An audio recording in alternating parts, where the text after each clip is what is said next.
ನಮಸ್ಕಾರ ಸ್ನೇಹಿತರೆ, UPI ನಲ್ಲಿ ಇತಿಹಾಸ ಬರೆದ ಭಾರತ ಈಗ ಮತ್ತೊಂದು ದೊಡ್ಡ ಹೆಜ್ಜೆ ಹಾಕ್ತಾ ಇದೆ. ಕಾಗದ ಇಲ್ಲದ ಡಿಜಿಟಲ್ ಕರೆನ್ಸಿ ತರ್ತಾ ಇದೆ. ಇದನ್ನ ಖುದ್ದು ವಾಣಿಜ್ಯ ಮಂತ್ರಿ ಪಿಯೂಷ್ ಗೋಯಲ್ ಘೋಷಣೆ ಮಾಡಿದ್ದಾರೆ. ನೋಡಿ, ಶೀಘ್ರದಲ್ಲಿ RBI ಸಪೋರ್ಟ್ ನೊಂದಿಗೆ ಭಾರತ ತನ್ನದೇ ಆದ ಡಿಜಿಟಲ್ ಕರೆನ್ಸಿಯನ್ನ ತರ್ತಾ ಇದೆ.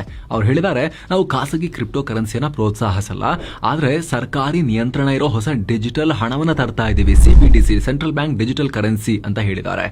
ಇದು ಫಿಸಿಕಲ್ ನೋಟ್ ಅಲ್ಲ, ಆದ್ರೆ ಅದರಂತೆನೆ ಎಲೆಕ್ಟ್ರಾನಿಕ್ ರೂಪದ ಕಾಗದ ಇಲ್ಲದೆ ಇರೋ ನೋಟ್. RBIನೇ ಇಶ್ಯೂ ಮಾಡುತ್ತೆ. ಬ್ಯಾಂಕ್ಗಿಂತ ವೇಗವಾಗಿ ಟ್ರಾನ್ಸ್ಪರೆಂಟ್ ಆಗಿ ವಹಿವಾಟು ನಡೆಯುತ್ತೆ. ನೀವು ಯಾರಿಗಾದ್ರೂ ಡಿಜಿಟಲ್ ರೂಪಾಯಿ ಕಳಿಸ್ತೀರಾ ಅಂತ ಹೇಳಿದ್ರೆ ಅದು ನಂಬರ್ ಅಲ್ಲ, ಕ್ರಿಪ್ಟೋ ಟೋಕನ್ ಅಥವಾ QR ಕೋಡ್ ತರದಾಗಿರುತ್ತೆ. ವಿಶೇಷ ಅಂದ್ರೆ ಇದಕ್ಕಾಗಿ ನಿಮ್ಮ ಫೋನ್ ಪೇ, ಗೂಗಲ್ ಪೇ ಬೇಕಾಗಿಲ್ಲ. ನೇರವಾಗಿ RBIನ ವಾಲೆಟ್ ನಿಂದ ಕಳಿಸಬಹುದು. ಅಕೌಂಟ್ ಬೇಕು ಅಂತಿಲ್ಲ, ಇಂಟರ್ನೆಟ್ ಕೂಡ ಬೇಕು ಅಂತಿಲ್ಲ. ಕೈಲಿ ಕ್ಯಾಶ್ ಕೊಟ್ಟಷ್ಟೇ ಈಸಿಯಾಗಿ ಒಂದು ವಾಲೆಟ್ ನಿಂದ ಇನ್ನೊಂದು ವಾಲೆಟ್ಗೆ ಫೈಲ್ ಅನ್ನ ಕಾಪಿ ಮಾಡಿ ಪೇಸ್ಟ್ ಮಾಡದಂಗೆ ಕಳಿಸ್ಕೊಟ್ಟಷ್ಟೇ ಈಸಿಯಾಗೂ ಕೂಡ ಕಳಿಸ್ಕೊಡ್ಬಹುದು. ಇದರ ಮೌಲ್ಯ ಚೇಂಜ್ ಆಗಲ್ಲ. ಜೇಬ್ನಲ್ಲಿರೋ ₹100 ಹೇಗೆ ಹಾಗೆ ಇರುತ್ತೋ ಹಾಗೆ ಡಿಜಿಟಲ್ ಕರೆನ್ಸಿ ಕೂಡ ಹಾಗೆ ಉಳ್ಕೊಳ್ಳುತ್ತೆ.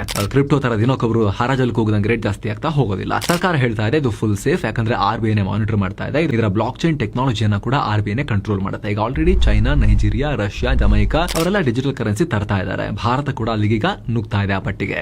ಸೊ ಪೇಪರ್ ಕಳಚಿ ಹೊಸ ಯುಗದ ಹೊಸ ದುಡ್ಡು ಬರ್ತಾ ಇದೆ. ಕಾಗದ ಇಲ್ಲದೆ ಇರೋ ನೋಟ್, ಡಿಜಿಟಲ್ ರೂಪಾಯಿ. ಇದಕ್ಕೆ ಸಂಬಂಧಪಟ್ಟ ಪೂರ್ಣ ಮಾಹಿತಿಯ ಫುಲ್ ವಿಡಿಯೋ ಮಸ್ತ್ ಮಗ ಯೂಟ್ಯೂಬ್ ಚಾನಲ್ ನಲ್ಲಿದೆ.